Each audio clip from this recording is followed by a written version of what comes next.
প্রিয় দর্শক বন্ধুরা, অর্গানাইজার, টিচার বা সংগঠক শিক্ষকদের অত্যন্ত গুরুত্বপূর্ণ খবর আপডেট।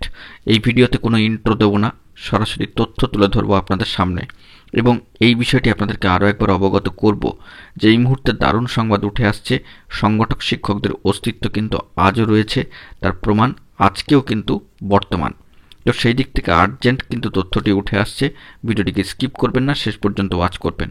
বন্ধুরা, বর্তমান সিচুয়েশনে দাঁড়িয়ে যে খবরটি উঠে আসলো সামাজিক পত্রপত্রিকায়, তো সেই দিক থেকে বলা যেতে পারে সংগঠক শিক্ষকদের অস্তিত্ব কিন্তু রয়েছে এখনো পর্যন্ত। এটি 1986 সালের ঘটনা, যখন থেকে সংগঠক শিক্ষাকর্মীরা কর্মরত ছিলেন একটি নির্দিষ্ট স্কুলে।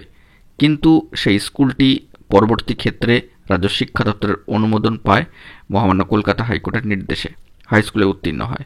তো তারপর থেকে যে বিষয়টি লক্ষণীয়, যে ইতিপূর্বে তাদের বেতন কিন্তু প্রাপ্য বেতন পাওয়ার থেকে তারা বঞ্চিত হচ্ছিলেন।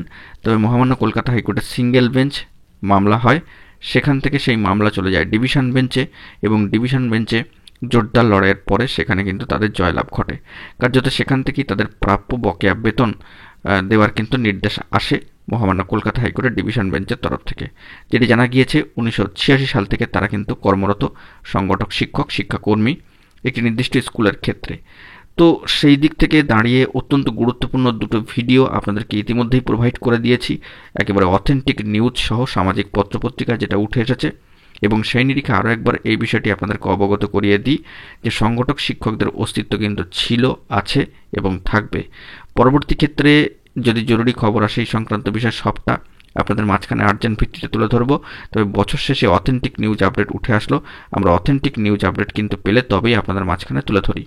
এখন এটুকুই, সকলে ভালো থাকবেন, চ্যানেলটিকে সাবস্ক্রাইব করে নিয়ে সঙ্গে থাকবেন। ধন্যবাদ।